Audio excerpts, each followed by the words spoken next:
everyone, welcome to my YouTube channel Learn with Loki. So ఈరోజు మనం ఈ వీడియోలో సెట్ యొక్క బిల్ట్-ఇన్ మెథడ్స్ అనేటివి చూద్దాం. సో మనం ప్రీవియస్గా టపుల్ బిల్ట్-ఇన్ మెథడ్స్ చూసాం ప్రీవియస్ వీడియోలో, అండ్ ఈరోజు సెట్ యొక్క బిల్ట్-ఇన్ మెథడ్స్ అనేటివి చూద్దాం. సో జనరల్గా సెట్ అనేది మనం ఎలా డిఫైన్ చేస్తాం? ఇన్సైడ్ ఏ కర్లీ బ్రేసెస్ అన్నమాట.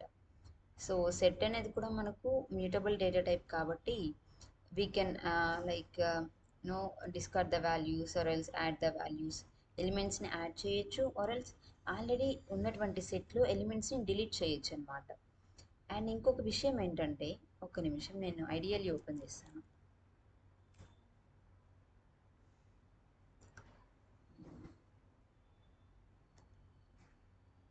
అండ్ అన్ని ప్రీవియస్ డేటా టైప్స్కి సెట్కి ఉన్న మేజర్ డిఫరెన్స్ ఏంటంటే, మనం ప్రతి ఒక్క డేటా టైప్లో ఎలిమెంట్స్ని యాడ్ చేసినప్పుడు లేకపోతే ఎలిమెంట్స్ని మనం రిట్రీవ్ చేసేటప్పుడు మెమరీలో వాటికంటూ ఒక ఆర్డర్డ్గా కలెక్షన్ డేటా టైప్ ఉంటుందన్నమాట. లైక్ ఒక ఇండెక్సింగ్ పొజిషన్ అనేది మెమరీ అనేది అలొకేట్ చేస్తుంది. బట్ కమింగ్ టు సెట్కి ఒక ర్యాండమ్ మెమరీ అనేది ఉంటుందన్నమాట.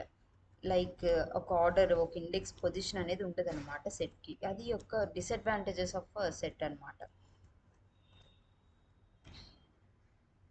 చూసారు నేను ఎలా డిఫైన్ చేశాను సెట్ని? 10, 20, 45, 85, 79. బట్ నాకు సెట్ని తర్వాత ప్రింట్ చేసినప్పుడు ఎలా ప్రింట్ అయ్యింది? అన్నీ జంబుల్ అయ్యాయి అన్నమాట. ప్లేసెస్ అన్నీ రీప్లేస్ అయ్యాయి. సో ఎందుకంటే because set is a unordered collection data type. Because set is an unordered collection data type.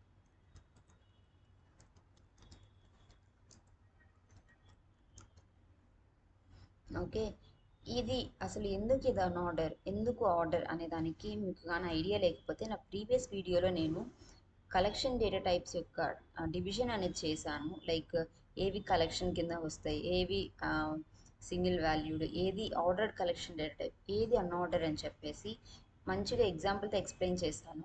So మీకు ఏదైనా డౌట్ ఉంటే ఆ వీడియోని రెఫర్ చేసుకోండి. సో ఇది సెట్ గురించి. ఇప్పుడు చూద్దాం. సో కాపీ మెథడ్ వదిలేసేయండి, నేను మీకు అది బోర్డు పై నీట్గా ఎక్స్ప్లెయిన్ చేస్తాను. కాపీ 3 టైప్స్ ఉన్నాయి, అసలు ఏంటి అది అని చెప్పేసి. సో ఇలా ఎక్స్ప్లెయిన్ చేస్తే మీకు అర్థం కాదు. అండ్ దెన్ నెక్స్ట్ మెథడ్ వచ్చేసిందంటే క్లియర్. సో క్లియర్ అనేది దేనికి యూజ్ చేస్తాం? ఆ సెట్లో ఉన్నటువంటి అన్ని ఎలిమెంట్స్ని డిలీట్ చేయడం కోసం. Okay, then s dot clear. ప్రెస్లో ఏముంది? ఎంటీ సెట్ అనమాట. సో నేను మళ్ళీ సెట్ వాల్యూ అసైన్ చేసుకుంటున్నాను. అండ్ దెన్ మన నెక్స్ట్ వచ్చేసిన మెథడ్ యాడ్ అనమాట. యాడ్ అనేది ఎందుకు? Used for adding the elements at set randomly. Okay, so ప్రీవియస్గా నేను ఇండెక్స్ అని చెప్పాను, యాడ్ వాల్యూ అని చెప్పినప్పుడు ఒక ఇండెక్స్ పొజిషన్లో ఎలిమెంట్ని యాడ్ చేసుకోవచ్చు. లైక్ ఇన్ ద లిస్ట్లో ఒక ఇండెక్స్ పొజిషన్ బేస్డ్ ఆన్ ఎలిమెంట్స్ని యాడ్ చేయొచ్చు. బట్ ఈ సెట్లో మనకు ఇది ఒక అన్ఆర్డర్డ్ కలెక్షన్ డేటా టైప్ కాబట్టి మనము పర్టికులర్గా ఈ ఇండెక్స్ పొజిషన్లో ఎలిమెంట్ యాడ్ చేయాలి, ఫస్ట్లో యాడ్ చేయాలి, లాస్ట్లో యాడ్ చేయాలి అనేసి ఉండదన్నమాట. జస్ట్ ఒక వాల్యూని యాడ్ చేయొచ్చు. Add of 99. 99 ఎక్కడ యాడ్ అయింది? ఫస్ట్ స్టేజ్లో. ఇంకొక ఎలిమెంట్ యాడ్ చేద్దాం, 75. ప్లేస్ని ప్రింట్ చేద్దాం. 75 ఎక్కడ యాడ్ అయింది? ఇక్కడ మిడిల్లో. అంటే ర్యాండమ్గా ఏదో ఒక ప్లేస్లో, ఏదో ఒక ఇండెక్స్ పొజిషన్లో ఒక ఎలిమెంట్ని యాడ్ చేసుకోవడం కోసం మనకి యాడ్ అనే బిల్ట్-ఇన్ మెథడ్ అనేది యూజ్ అవుతుందన్నమాట. And then pop. So pop అంటే ఏంటి? General meaning deletion. Use it to delete the first element from the defined set అన్నారు.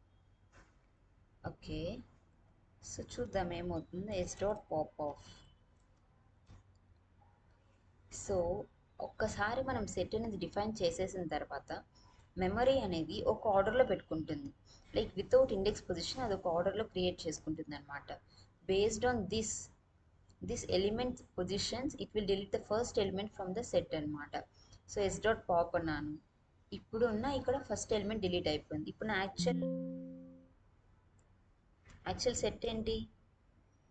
సో ఇది డిలీట్ అయిపోయి రిమైనింగ్ అన్నీ ప్రింట్ అయ్యాయి. ఇప్పుడు నేను మళ్ళీ ఎస్ డాట్ పాప్ చేస్తాను. సో ఏ ఎలిమెంట్ డిలీట్ అయింది? ఒక నిమిషం. 10 అనే ఎలిమెంట్ డిలీట్ అయింది. అంటే ఫస్ట్ ఎలిమెంట్ని డిలీట్ చేయడానికి పాప్ అనేది యూజ్ చేస్తామన్నమాట. And then remove. సో ఇక్కడ పాప్లో ఒక ఎంటీ సెట్ అయింది అనుకోండి. నేను క్లియర్ చేస్తున్నాను. S dot clear empty set. ఇప్పుడు నేను ఎస్ డాట్ పాప్ చేస్తున్నాను. ఏం ఎర్రర్ వచ్చింది? Key error. అంటే pop from an empty set. So ఇది ఆల్రెడీ ఎంటీ సెట్ ఉంది, సో దాంట్లో ఎలిమెంట్స్ ఏం లేవు నేను డిలీట్ చేయడానికి అని చెప్పేసి ఎర్రర్ వచ్చిందనమాట. అండ్ ఈ రిమూవ్ ఏం చేస్తుందంటే, if in case element present అయ్యి లేకపోతే, లైక్ ఆ పర్టికులర్ సెట్లో ఎలిమెంట్ అనేది యాబ్సెంట్ అయితే మనకి ఎర్రర్ రాదనమాట. జస్ట్ ఉంటే రిమూవ్ చేస్తుంది, లేకపోతే ఎటువంటి ఆపరేషన్ అనేది చెయ్యదు. ఓకే, చూద్దాం. Yes dot remove of element remove చేద్దాం. ఓకే, మనకి యాక్చువల్గా సెట్ లేదు కదా.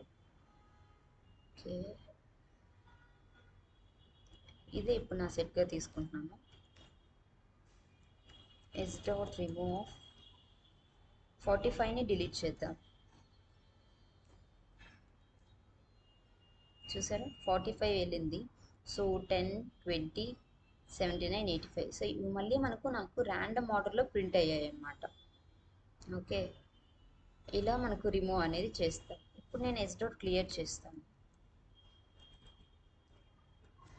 So empty set. ఇప్పుడు నేను దీనిపైన రిమూవ్ ఆపరేషన్ చేస్తాను అనమాట. 32.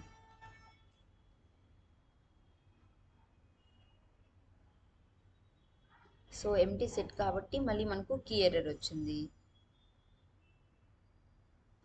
మీకు ఇంకో ఎగ్జాంపుల్ చూపిస్తాను. S dot remove of 98. Okay,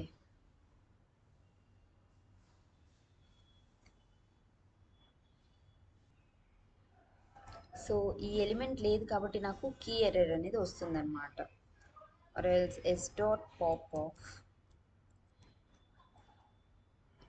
10. Okay okay, పాప్లో ఎర్రర్ రాదు, బట్ ఈ రిమూవ్లో ఎలిమెంట్ అనేది లేకపోతే నాకు కీ ఎర్రర్ అనేది వస్తుందన్నమాట. And then discard.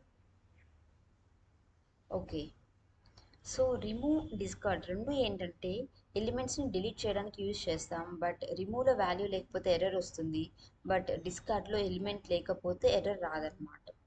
సో అది ఎగ్జాంపుల్తో చూద్దాం. ఎస్ డాట్ డిస్కార్డ్ ఆఫ్ 98 ఇద్దాం. సో ఈ ఎలిమెంట్ లేదు నా యొక్క సెట్లో, నా యాక్చువల్ సెట్ ఇదనమాట. సో దీంట్లో నాకు 98 అనే ఎలిమెంట్ ఉందా? లేదు. So after removing previous operations అన్ని కంప్లీట్ చేసిన తర్వాత ఏదైతే లిస్ట్ ఉంటుందో సేమ్ అదే లిస్ట్ ప్రింట్ అవుతుంది, కానీ మనకు ఎర్రర్ అనేది త్రో చేయదన్నమాట డిస్కార్డ్. అదే మనకు major difference between remove and discard. And then so మనం ఇప్పుడు కొన్ని మేజర్ టాపిక్స్ చూస్తున్నాం, లైక్ యూనియన్, ఇంటర్సెక్షన్, ఇవంతా సెట్ ఆపరేషన్స్ అనమాట. మనం ఇవి మ్యాథమెటిక్స్లో కూడా చూసాము, యూనియన్ అంటే ఏం చేస్తుంది, ఇంటర్సెక్షన్ అంటే ఏం చేస్తుంది అనేసి. ఓకే, బెటర్ నేను ఇవంతా మీకు నెక్స్ట్ వీడియోలో చేస్తాను, సెట్ పార్ట్ 2లో. ఓకే, సో ఇప్పటి వరకు మీకు ఏదైనా డౌట్స్ ఉంటే కమెంట్ సెక్షన్లో కమెంట్ చేయండి. And if you like this video, please do like, share and subscribe. నేను సెట్ యొక్క రిమైనింగ్ మెథడ్స్ నెక్స్ట్ పార్ట్లో చేస్తాను. Thank you everyone.